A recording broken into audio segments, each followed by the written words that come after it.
बुद्ध भगवान एक गांव में उपदेश दे रहे थे। उन्होंने कहा कि हर किसी को धरती माता की तरह सहनशील तथा क्षमाशील होना चाहिए। क्रोध ऐसी आग है जिसमें क्रोध करने वाला दूसरों को जलाएगा तथा खुद भी जल जाएगा। सभी शांति से बुद्ध को सुन रहे थे, लेकिन वहाँ एक ऐसा लड़का भी बैठा हुआ था जिसे ये सारी बातें बेतुकी लग रही थी। वह कुछ देर तक ये सब सुनता रहा, फिर अचानक ही आग बबूला होकर बोलने लगा, तुम पाखंडी हो, बड़ी बड़ी बातें करना यही तुम्हारा काम है। तुम लोगों को बहका रहे हो।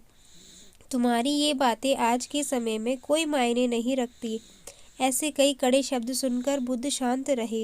यह देखकर वह लड़का और भी गुस्सा हो गया और वह बुद्ध के मुंह पर थूक कर वहां से चला गया। अगले दिन जब उस लड़के का गुस्सा शांत हुआ तो उसने अपने बुरे बर्ताव के लिए पछता कर वह उन्हें ढूंढते हुए उसी स्थान पर पहुंचा। पर बुद्ध कहाँ मिलते, वह तो अपने शिष्यों के साथ पास वाले एक अन्य गांव निकल चुके थे।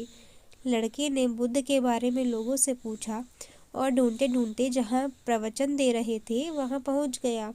उन्हें देखते ही वह उनके पैरों में गिर पड़ा और बोला, मुझे माफ़ कीजिए। बुद्ध ने पूछा, कौन हो भाई, तुम्हें क्या हुआ है, क्यों माफ़ी मांग रहे हो?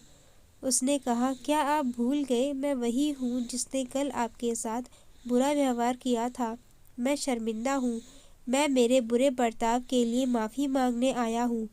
भगवान बुद्ध ने प्यार से कहा, बीता हुआ कल तो मैं वहीं छोड़कर आ गया और तुम अभी भी वहीं अटके हुए हो। तुम्हें अपनी गलती का एहसास हो गया। तुमने माफ़ी मांग ली, अब तुम आज की सोचो। बुरी बातें और बुरी घटनाएं याद करते रहने से वर्तमान और भविष्य दोनों बिगड़ते हुए जाते हैं। बीते हुए कल के कारण आज को मत बिगाड़ो।